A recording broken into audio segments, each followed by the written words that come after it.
pessoal, eu vim falar aqui um pouco sobre a Mesopotâmia, a civilização mesopotâmica.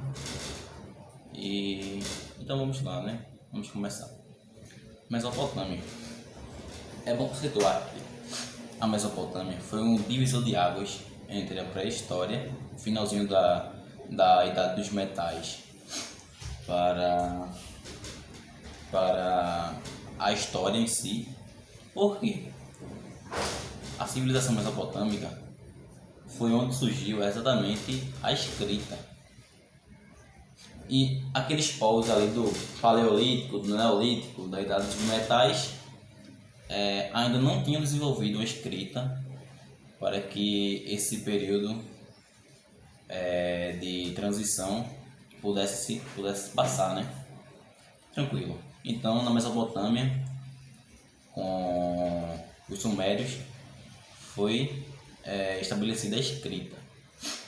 Então, esse foi o grande divisor de águas. Beleza. Então, vamos começar um pouco sobre a história da Mesopotâmia. Primeiramente, com o conceito, o que significa Mesopotâmia. Mesopotâmia significa região entre rios. Entre rios. Por que entre rios? Porque ali, na Mesopotâmia, na Ásia Menor, estava localizada os dois grandes rios, o rio Tigre e Eufrates. Tranquilo. Então era uma região banhada entre rios. Beleza.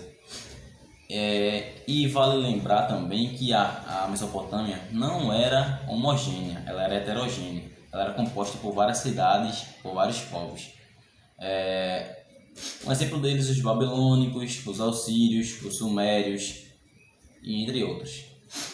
Beleza, vamos começar com a hierarquia política da Mesopotâmia. A hierarquia era exatamente constituída por líderes. Então, o Estado mesopotâmico, que era composto por várias cidades-estados, que eram governadas por representantes distintos, era composto por líderes e por sacerdotes. Esses líderes centralizavam poder em palácios e os sacerdotes em templos. Tranquilo. Então, o Estado centralizava o poder na mão de uma pessoa ou de alguns sacerdotes. Tranquilo. Então, vamos lá.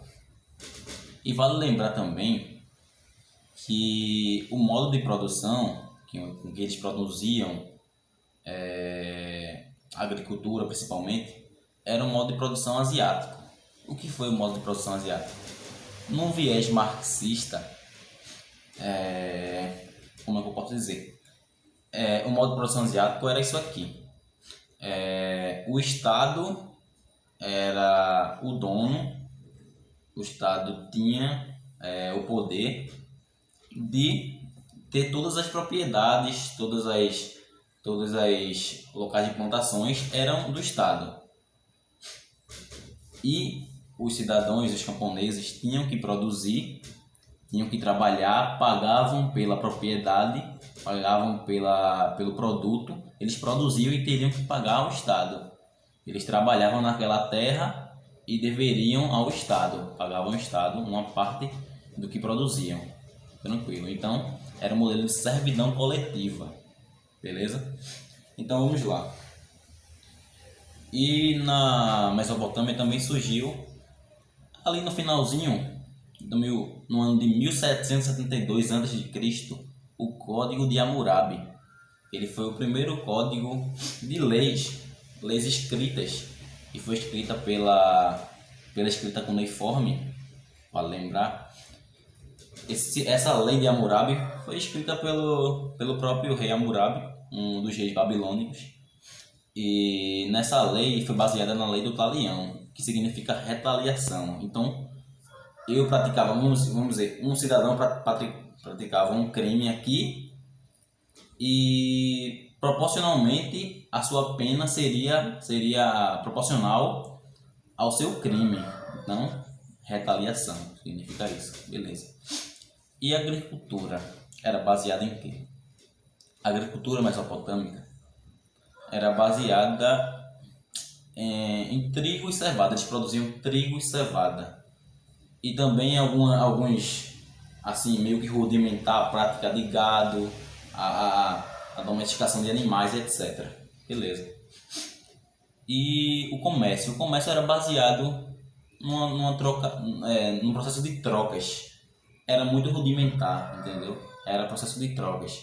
Eu tinha cevada aqui e trocar com trigo com outra região, com outra cidade.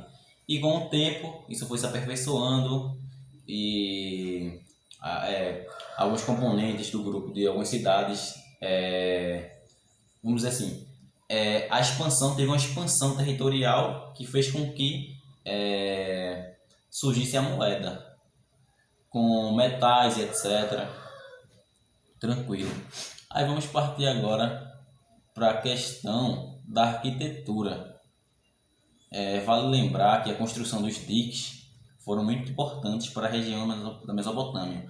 A construção dos diques e também a manutenção é importante. Por quê? Como eu falei no começo da aula, a Mesopotâmia é banhada entre os rios Tigre e Eufrates. Para proteger as plantações, a agricultura e etc., o próprio povo, eles construíram diques que eram dutos. Esses dutos iriam proteger as laterais e etc. das construções, da agricultura, para que as águas não ultrapassassem os limites e destruíssem as plantações que eles produziam, né? Então, basicamente é isso. Os dutos, ou os diques, era exatamente isso, para proteger a população, para proteger as suas plantações e exatamente também para ter a questão da irrigação das plantações. Então os diques não eram só para proteger, eram para ajudá-los também. Beleza? E a arquitetura? A arquitetura era monumental, entendeu? Era meio que quadrática, entendeu? Meio quadrada. E isso mostrava a força do poder, entendeu? A questão meio que ainda estamental, entendeu? Era uma questão estamental. E a religião, vale lembrar também que a religião mesopotâmica era politeísta. Eles cultuavam vários deuses, com exceção dos hebreus, que criaram a primeira religião monoteísta. Então, basicamente é isso. A Mesopotâmia tem essa questão de centralização de poder, tem a questão da agricultura, cevada e trigo, tem a questão politeísta, da religião teocrática, ainda não é totalmente teocrática, né? Porque vai ter essa questão politeísta, mas com exceção dos hebreus. Tranquilo? Então, basicamente é isso. E vale lembrar que é estamental também. Eu não estou dizendo que é 100% estatal, porque com exceção dos escribas, que poderiam ter essa questão da mobilidade estamental, mas não era totalmente 100% estamental, ok? Então é isso. Obrigado por assistir e valeu!